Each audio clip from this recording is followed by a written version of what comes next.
Welcome to ANH Telugu news channel. Shri Sathya Sai జిల్లా పుట్టపర్తిలోని Sanskriti school of engineering కళాశాలలో ప్రతిష్టాత్మకమైన ఇన్నోవేషన్, డిజైన్ మరియు ఎంటర్ప్రెన్యూర్షిప్ బూట్ క్యాంప్ నిర్వహించనున్నట్లు కళాశాల ప్రిన్సిపల్ హేమచంద్ర తెలిపారు.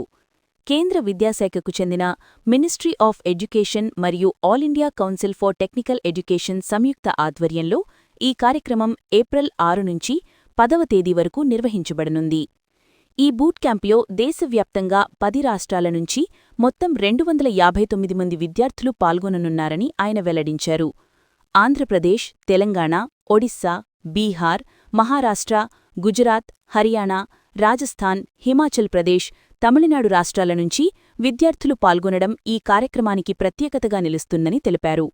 విద్యార్థుల్లో ఆవిష్కరణా దృక్పథం, డిజైన్ థింకింగ్, వ్యాపార దృష్టి పెంపొందించే లక్ష్యంతో ఈ బూట్ క్యాంపును నిర్వహిస్తున్నట్లు చెప్పారు. ఇందులో భాగంగా ప్రాక్టికల్ సెషన్స్, మెంటరింగ్ కార్యక్రమాలు, నిపుణుల ఉపన్యాసాలు నిర్వహించి విద్యార్థులకు ప్రాయోగిక పరిజ్ఞానం అందించనున్నట్లు తెలిపారు.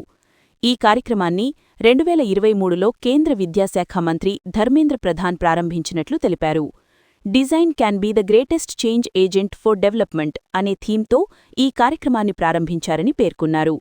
ప్రస్తుతం మొదటి దశలో రాష్ట్రంలో 2 కాలేజీల్లో ఈ బూట్ క్యాంప్ నిర్వహించబడుతుండగా అందులో సంస్కృతి స్కూల్ ఆఫ్ ఇంజనీరింగ్ కళాశాల కూడా ఎంపిక కావడం గర్వకారణమని ప్రిన్సిపల్ హేమచంద్ర తెలిపారు. Innovation, design and entrepreneurship. So ఈ బూట్ క్యాంప్ని కంప్లీట్గా 5 రోజుల పాటు 3 సంస్థలు కలిపి సంస్కృతి స్కూల్ ఆఫ్ ఇంజనీరింగ్, అలాగే ఏఐసిటిఈ మరియు ministry of innovation innovation cell వాళ్ళు కలిసి నిర్వహిస్తున్నాము. ఈ కార్యక్రమానికి దేశం నలుమూలల నుంచి అంటే 10 రాష్ట్రాల నుంచి 250 మంది విద్యార్థులు పాల్గొంటున్నారు. డిజైన్ థింకింగ్ మీద సెషన్స్ కండక్ట్ చేస్తామండి. అలాగే మెంటారింగ్ సెషన్స్ ఉంటాయి. ఇండస్ట్రీస్ అండి, ఆ ఇండస్ట్రీస్ నుంచి నిపుణులు వచ్చి విద్యార్థులతో వాళ్ళ ఆలోచనలు పంచుకుంటారు. అలాగే విద్యార్థులు సొసైటీలో ఉన్న ప్రాబ్లమ్స్ని ఐడెంటిఫై చేసి ఆ ప్రాబ్లమ్స్కి సొల్యూషన్స్ని ఈ బూట్ క్యాంప్ ద్వారా కనుక్కొని దాన్ని వీలైతే వ్యాపార దృష్టితో ఆలోచించి నెక్స్ట్ లెవెల్కి తీసుకెళ్ళడానికి అవసరమైన సాయం కూడా చేస్తామండి. సో ఇదేంటంటే beyond class room concept sir. ఇది అంటే క్లాస్ రూమ్లో ఉన్న రెగ్యులర్ క్లాసెస్ లాంటివి కాకుండా మేము బియాండ్ క్లాస్ రూమ్ వెళ్ళి పిల్లలకి వాళ్ళ ఆలోచనని నెక్స్ట్ లెవెల్కి తీసుకెళ్ళడానికి సహాయపడే ఒక కార్యక్రమం. దీనికి లోకల్లో మనకి డిస్ట్రిక్ట్ కలెక్టర్ గారు ఇనాగరల్కి ఇన్వైట్ చేశామండి. అలాగే ministry of educations innovation cell వాళ్ళ దగ్గర నుంచి ఒక ఇన్నోవేషన్ ఆఫీసర్ గారు వస్తున్నారు. అలాగే మనకి వాధ్వాని ఫౌండేషన్ నుంచి 2 ఎక్స్పర్ట్స్ వస్తున్నారండి. వాళ్ళు ఈ 5 రోజుల పాటు విద్యార్థులతో ఉండి అవసరమైన వాళ్ళకి నైపుణ్యాన్ని అందిస్తారండి. క్లాస్ రూమ్లో వాళ్ళు థియరీ నేర్చుకుంటారు.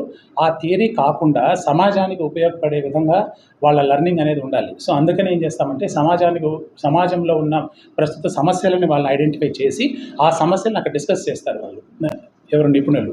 సో వాళ్ళు డిస్కస్ చేసి దానికి సొల్యూషన్స్ ఐడెంటిఫై చేసి డిజైన్ థింకింగ్ అనే కాన్సెప్ట్ని డిస్కస్ చేసి సొల్యూషన్స్ని నెక్స్ట్ లెవెల్కి ఎలా తీసుకెళ్ళాలి అనేది కూడా చేస్తారండి. రాష్ట్రంలో ఈ ఫేజ్లో ఓన్లీ 2 కాలేజీలకు మాత్రమే ఈ అవకాశం దక్కింది. అందులో సంస్కృతి ఒకటి కావడం మాకు గర్వకారణం.